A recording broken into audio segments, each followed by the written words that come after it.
Hello everyone, स्वागत है आपका सोनिया टीचिंग क्लासेस में। कैसे हैं आप सब? आई होप अच्छे होंगे। चलिए स्टार्ट करते हैं आज के वीडियो को। आज का हमारा वीडियो जो है रीड 2025 के लिए गणित पेडागॉजी के क्वेश्चन पर आधारित है। इस वीडियो में 30 क्वेश्चन हैं। कितने क्वेश्चन हैं? 30 क्वेश्चन हैं जो गणित पेडागॉजी से संबंधित हैं। तो चलिए बिना देरी के स्टार्ट करते हैं वीडियो को। प्रेरणा, क्रियाकलाप व समायोजन गणित शिक्षण के किस पक्ष से संबंधित है? ज्ञानात्मक पक्ष, क्रियात्मक पक्ष, सौंदर्यात्मक पक्ष या इनमें से कोई नहीं? प्रेरणा, क्रियाकलाप व समायोजन गणित शिक्षण के क्रियात्मक पक्ष से संबंधित है। ऑप्शन बी सही आंसर है। अगर आप नहीं भी जानते हैं तब भी अनुमान लगा सकते हैं। कैसे? क्रियाकलाप आप करेंगे तभी होगा, ना कि सिर्फ ज्ञान से ही हो जाएगा। समायोजन भी आपको करना पड़ेगा, सिर्फ ज्ञान से समायोजन नहीं हो जाता। तो यहाँ पर ऑप्शन बी सही आंसर है। सिम्पसन के अनुसार क्रियात्मक पक्ष के स्तर को समझ लीजिए। प्रत्यक्षीकरण, व्यवस्था कार्यप्रणाली, निर्देशात्मक अनुक्रिया, समायोजन। ये सिम्पसन के अनुसार क्रियात्मक पक्ष के स्तर हैं। कौन कौन से हैं? प्रत्यक्षीकरण, व्यवस्था कार्यप्रणाली, निर्देशात्मक अनुक्रिया और समायोजन।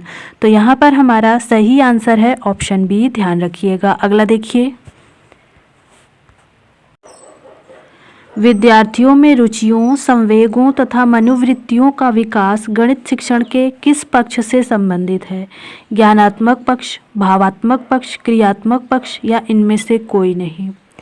विद्यार्थियों में रुचियों, संवेगों तथा मनोवृत्तियों का विकास गणित शिक्षण के भावात्मक पक्ष से संबंधित है। ऑप्शन बी सही आंसर है। अभी इसके पहले क्रियात्मक पक्ष का जिक्र हुआ था और यहाँ पर देखिए भावात्मक पक्ष का जिक्र हुआ है। रुचियों, संवेग तथा मनोवृत्तियों को भावात्मक पक्ष के अंतर्गत रखा गया है। ध्यान रखिएगा। अगला देखिए, गणित की अच्छी पाठ्यपुस्तक के चयन के समय हमें किस बात का ध्यान रखना चाहिए? प्रश्नावली के सारे प्रश्न हल किए हुए हों, पर्याप्त मात्रा में उदाहरण एवं प्रश्नावली में प्रश्न हो, उदाहरण ज़्यादा तथा प्रश्नावली में प्रश्न कम हो, उदाहरण कम तथा प्रश्नावली में प्रश्न ज़्यादा हो। बताइए, गणित की अच्छी पाठ्यपुस्तक के चयन के समय हमें किस बात का ध्यान रखना चाहिए? तो किस बात का ध्यान रखना चाहिए? पर्याप्त मात्रा में उदाहरण एवं प्रश्नावली में प्रश्न हो।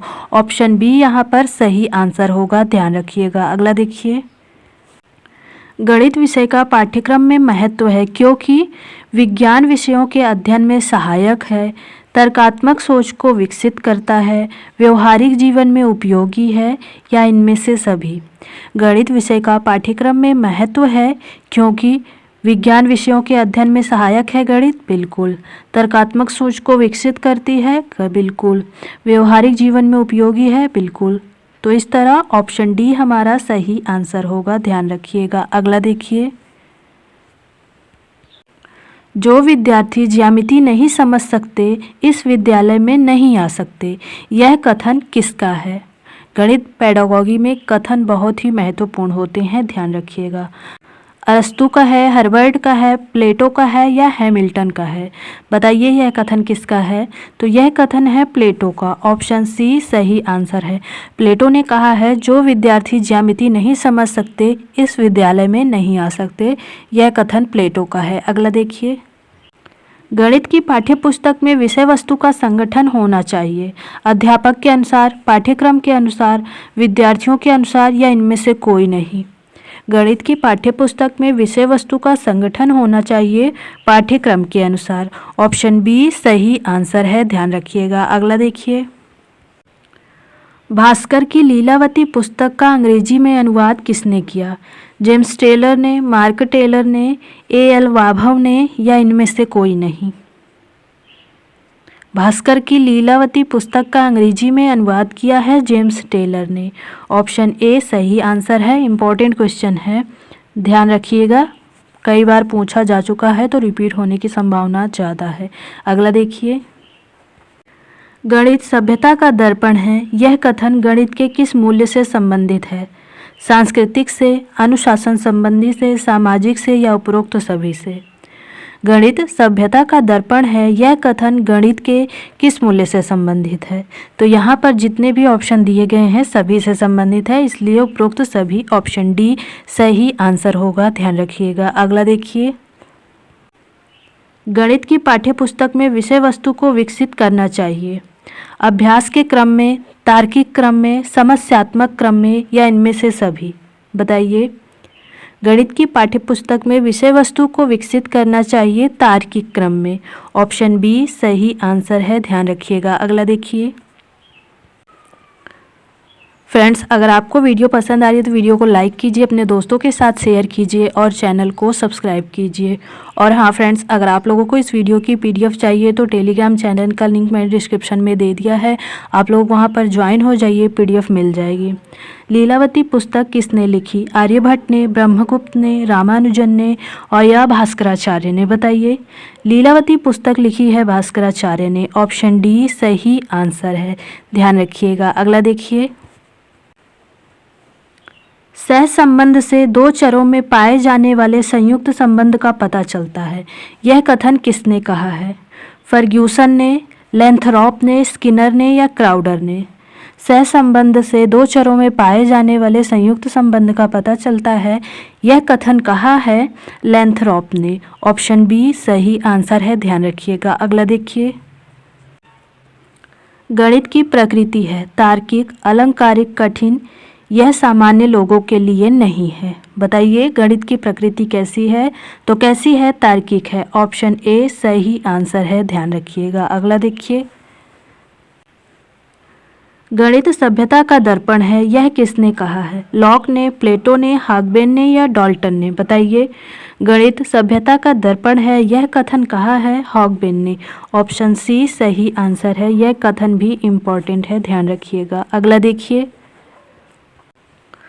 पाठ्यक्रम शब्द की उत्पत्ति किस भाषा से हुई है? लैटिन से, फ्रेंच से, जर्मन से या इनमें से कोई नहीं? पाठ्यक्रम शब्द की उत्पत्ति हुई है लैटिन भाषा से। ऑप्शन ए सही आंसर है, लैटिन भाषा के क्यूरेर शब्द से हुई है पाठ्यक्रम शब्द की उत्पत्ति। पाठ्यक्रम का इंग्लिश वर्ड क्या होता है? करिकुलम। तो वही ध्यान रखिए, लैटिन के क्यूरेर शब्द से पाठ्यक्रम शब्द यानी करिकुलम की उत्पत्ति हुई है, जिसका अर्थ होता है दौड़ का मैदान। अर्थ भी ध्यान रखिएगा, कभी कभी पूछ लिया जाता है। इसका अर्थ है दौड़ का मैदान, क्यूरेर का अर्थ है दौड़ का मैदान, इसी से उत्पत्ति हुई है पाठ्यक्रम शब्द की। तो ऑप्शन ए यहाँ पर सही आंसर है। अगला देखिए। गणित के समझने की प्रकृति होनी चाहिए कठिन, सरल, तार्किक या सजावटी? बताइए। गणित के समझने की प्रकृति होनी चाहिए तार्किक। ऑप्शन सी सही आंसर है। देखिए फ्रेंड्स, मैं गणित पेडागोगी के लिए एक छोटी सी ट्रिक बताती हूँ, उससे आपके कुछ क्वेश्चन हल हो जाएंगे। समझिए, आप जब गणित पेडागोगी के क्वेश्चन सॉल्व कर रहे हैं तो आपको जहाँ पर तार्किक, तर्क, तर्क संगत इस तरह के वर्ड दिखें तो समझिए वो वाला ऑप्शन 100% उस क्वेश्चन का सही आंसर होगा, ध्यान रखिएगा। क्योंकि गणित जो है तार्किक है, तो तार्किक है तो इसलिए तर्क से संबंधित बहुत सारे आंसर सही होते हैं, ध्यान रखिएगा। तो ऑप्शन सी यहाँ पर सही आंसर है। अगला देखिए। निम्न में हार्डी रामानुजन संख्या है 1592, 1357, 1729 या 1234? बताइए इनमें से कौन सी हार्डी रामानुजन संख्या है? तो हार्डी रामानुजन संख्या है ऑप्शन सी वाली। ऑप्शन सी वाली यानी 1729 जो है हार्डी रामानुजन संख्या है। हार्डी रामानुजन संख्या वह संख्या है जो दो संख्याओं के घनों को जोड़ने पर प्राप्त होती है। ध्यान रखिएगा, कभी कभी यह भी पूछ लिया जाता है कि जो दो संख्याओं के घनों को जोड़ने पर प्राप्त होती है वह संख्या हार्डी रामानुजन संख्या कहलाती है। ध्यान रखिएगा, यहाँ पर जो संख्या हार्डी रामानुजन है वह है सी वाली 1729। अगला देखिए। निम्न में से कौन एक भारतीय गणितज्ञ नहीं है? शारंगदेव, महावीर, बोधायन या ब्रह्मगुप्त? इनमें से जो भारतीय गणितज्ञ नहीं है वह है शारंगदेव। शारंगदेव एक भारतीय संगीतकार हैं, ध्यान रखिएगा। क्या है? संगीतकार हैं, ये गणितज्ञ नहीं है। तो ऑप्शन ए यहाँ पर सही आंसर है। अगला देखिए। गणित में बेहतर होने के लिए एक व्यक्ति को डैश आवश्यकता है। गणनाओं में प्रवीणता की, अमूर्त चिंतन और तर्कसंगत विवेचन द्वारा समस्याओं को बनाने और उन्हें सूत्रबद्ध करने की, सूत्र याद करने की, हल को याद करने की। बताइए, गणित में बेहतर होने के लिए एक व्यक्ति को आवश्यकता है अमूर्त चिंतन और तर्कसंगत विवेचनाओं द्वारा समस्याओं को बनाने और उन्हें सूत्रबद्ध करने की। तो ऑप्शन बी यहाँ पर सही आंसर है, ध्यान रखिएगा। अगला देखिए, जिन विद्यार्थियों को ज्यामितीय शब्दावली और उनके अर्थ समझने में कठिनाई होती है, उनकी सहायता करने के लिए शिक्षक को ज्यामितीय शब्दावली की परिभाषा पर विद्यार्थियों की परीक्षा लेनी चाहिए, समूह चर्चाओं को प्रोत्साहित करना चाहिए, समस्त शब्दावली और परिभाषाओं को रटकर याद करने पर बल देना चाहिए। रटकर आ गया तो समझिए ये ऑप्शन गलत है। अधिक से अधिक गतिविधियों का प्रयोग करना चाहिए, जैसे वर्ग पहेली यानी क्रॉसवर्ड पजल्स, जिस्सा पहेली आदि बनाना या हल करना। तो एक ऑप्शन तो कट गया। समूह चर्चाओं को प्रोत्साहित करना, समूह चर्चा से यहाँ पर कोई मतलब नहीं है। ज्यामितीय शब्दावली की परिभाषा पर विद्यार्थियों की परीक्षा लेना, सिर्फ परिभाषा पर ही परीक्षा लेने से उन्हें ज्यामितीय शब्दावली और उनके अर्थ समझ में आ जाएंगे? नहीं, ऑप्शन डी सही आंसर है। तो इस तरह अगर आपको ऑप्शन नहीं समझ में आ रहा है कि कौन सा सही है, तो आप इस ट्रिक के माध्यम से ही फाइंड कर सकते हैं, आसानी होगी। ऑप्शन डी यहाँ पर सही आंसर है। ये सब कुछ ट्रिक्स होती हैं पेडागॉजी सॉल्व करने की। अगला देखिए, अधिक गणित जानने की अपेक्षा यह जानना अधिक उपयोगी है कि गणितीयकरण कैसे किया जाए। यह कथन डैश के द्वारा दिया गया है। डेविड व्हीलर, जॉर्ज पोलियर, वेन हाइल या वाइगोस्की। बताइए यह कथन किसके द्वारा दिया गया है? तो यह कथन दिया गया है डेविड व्हीलर के द्वारा। ऑप्शन ए सही आंसर है। अगला देखिए,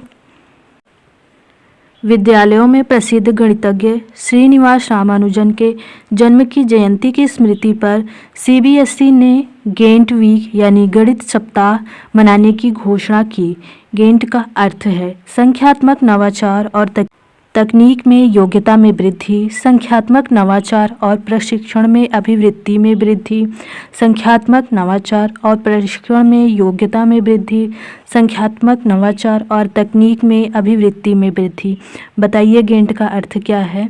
तो गेंट का अर्थ है संख्यात्मक नवाचार और प्रशिक्षण में अभिवृत्ति में वृद्धि। ऑप्शन बी यहाँ पर सही आंसर होगा, ध्यान रखिएगा। अगला देखिए, निम्नलिखित कथन पर विचार कीजिए। प्रत्येक विषम प्राकृतिक संख्या एक अभाज्य संख्या है। उपपत्ति की निम्नलिखित विधियों में से किसका प्रयोग? ये दो यहाँ पर कथन दिए गए हैं। अब क्या दिया गया है? उपयुक्त कथन के प्रमाण खंडन हेतु किया जा सकता है। बताइए, प्रतिवाद द्वारा उपपत्ति, खंडन विधि, प्रत्यक्ष उपपत्ति या प्रतिस्थिति द्वारा उपपत्ति। बताइए, उपयुक्त कथन के प्रमाण या खंडन के लिए किया जा सकता है प्रतिस्थिति द्वारा उपपत्ति। ऑप्शन डी सही आंसर है, ध्यान रखिएगा। अगला देखिए, गणित में दुश्चिंता के लिए निम्नलिखित में से कौन सा घटक उत्तरदायी नहीं है? दुश्चिंता यानी एंजाइटी, ध्यान रखिएगा, दुश्चिंता यानी एंजाइटी। तो कौन सा घटक उत्तरदायी नहीं है? बताइए, पाठ्यक्रम, विषय की प्रकृति, लिंग या परीक्षा पद्धति। जब गणित से संबंधित है तो यहाँ पर लिंग का कोई काम नहीं है। ऑप्शन सी सही आंसर है, बाकी तीनों इसके घटक हैं, ध्यान रखिएगा। अगला देखिए, निम्नलिखित में से कौन सा पहलू बीजगणित में महत्वपूर्ण नहीं है? सामान्यीकरण, मानसिक चित्रण, माप या क्रम परिवर्तन। बताइए, इनमें से कौन सा पहलू है जो बीजगणित में महत्वपूर्ण नहीं है? तो कौन सा है? माप है। ऑप्शन सी सही आंसर है। माप जो है रेखा गणित का प्रमुख पहलू है, ध्यान रखिएगा। माप जो है रेखा गणित का प्रमुख पहलू है। बीजगणित में ये प्रमुख नहीं है, रेखा गणित का प्रमुख पहलू है माप, ध्यान रखिएगा। तो ऑप्शन सी यहाँ पर सही आंसर है। अगला देखिए, गणित में निम्नलिखित पदों में से कौन सा पद परिभाषित है? समतल, बिंदु, रेखा या चतुर्भुज के विकर्ण। बताइए, इनमें से कौन सा पद है जो परिभाषित है? वह है बिंदु। ऑप्शन बी सही आंसर है, ध्यान रखिएगा। बिंदु शब्द को गणित में परिभाषित किया गया है। अगला देखिए, गणित की परियोजनाओं के बारे में निम्नलिखित कथनों में से कौन सा कथन सही नहीं है? वे अन्वेषण कौशल को प्रोत्साहित करते हैं। वे गणित में अंक प्राप्त करना आसान बनाते हैं। वे समस्या समाधान कौशल को बढ़ाते हैं। वे अंतर्विषयी अनुबंधों को सिद्ध करते हैं। बताइए, गणित की परियोजना के बारे में निम्नलिखित कथनों में से कौन सा कथन सही नहीं है? तो जो कथन सही नहीं है वह है बी। क्या गणित की परियोजना में सिर्फ यही होता है, वे गणित में अंक प्राप्त करना आसान कर देंगे? नहीं, तो यह कथन सही नहीं है, बाकी सब कुछ होता है। सही नहीं पूछा गया तो इसलिए ऑप्शन बी सही है। अगला देखिए, ज्यामिति में उत्पत्ति लिखना संकेत करता है।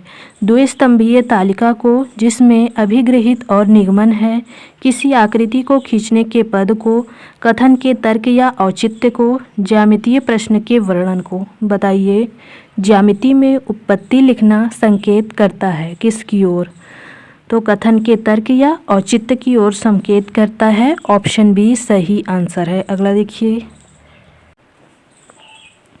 20वीं सदी के स्वशिक्षित भारतीय गणितीय प्रतिभावान व्यक्ति कौन थे? आर्यभट्ट, श्रीधराचार्य, श्रीनिवास रामानुज या हरिश्चंद्र? बताइए, 20वीं सदी के स्वशिक्षित भारतीय गणितीय प्रतिभावान व्यक्ति थे श्रीनिवास रामानुज। ऑप्शन सी सही आंसर है। अगला देखिए, गणित सार संग्रह के लेखक हैं आर्यभट्ट, भास्कराचार्य, महावीराचार्य या ब्रह्मगुप्त? गणित सार संग्रह के लेखक हैं महावीराचार्य। ऑप्शन सी सही आंसर है। अगला देखिए, माप की अवधारणा विकसित करने हेतु अपनाए गए निम्नलिखित कार्यों को क्रम से लगाइए। शिक्षार्थी लंबाई मापने के लिए मानक इकाइयों का प्रयोग करते हैं। शिक्षार्थी लंबाई मापने के लिए अमानक इकाइयों का प्रयोग करते हैं। शिक्षार्थी सरल अवलोकन द्वारा वस्तुओं को सत्यापित करते हैं। शिक्षार्थी मीटरी इकाइयों के बीच के संबंधों को समझते हैं। बताइए, इनका सही क्रम क्या होगा? इनका सही क्रम है ऑप्शन डी वाला। सबसे पहले शिक्षार्थी सरल अवलोकन द्वारा वस्तुओं को सत्यापित करेंगे, फिर उसके बाद लंबाई मापने के लिए अमानक इकाइयों का प्रयोग करेंगे, फिर उसके बाद मानक इकाई का प्रयोग होता है, फिर उसके बाद शिक्षार्थी मीटरी इकाइयों के बीच के संबंधों को समझते हैं। तो ये क्रम सही है, ऑप्शन डी वाला। ऑप्शन डी सही आंसर है, ध्यान रखिएगा। तो फ्रेंड्स, आपको यह वीडियो कैसे लगा कमेंट सेक्शन में ज़रूर बताइएगा। वीडियो पसंद आया तो वीडियो को लाइक कीजिए, अपने दोस्तों के साथ शेयर कीजिए और ऐसे ही इंटरेस्टिंग वीडियोस देखने के लिए चैनल को ज़रूर सब्सक्राइब कीजिए। फ्रेंड्स, अगर आप लोगों को इस वीडियो की PDF चाहिए तो टेलीग्राम चैनल का लिंक मैंने डिस्क्रिप्शन में दे दिया है, आप लोग वहाँ पर ज्वाइन हो जाइए, PDF मिल जाएगी। आप 1-2 बार वीडियो देख लेंगे, 1-2 बार PDF से प्रैक्टिस करेंगे तो आसानी होगी। थैंक यू फ्रेंड्स, मिलते हैं नेक्स्ट वीडियो में।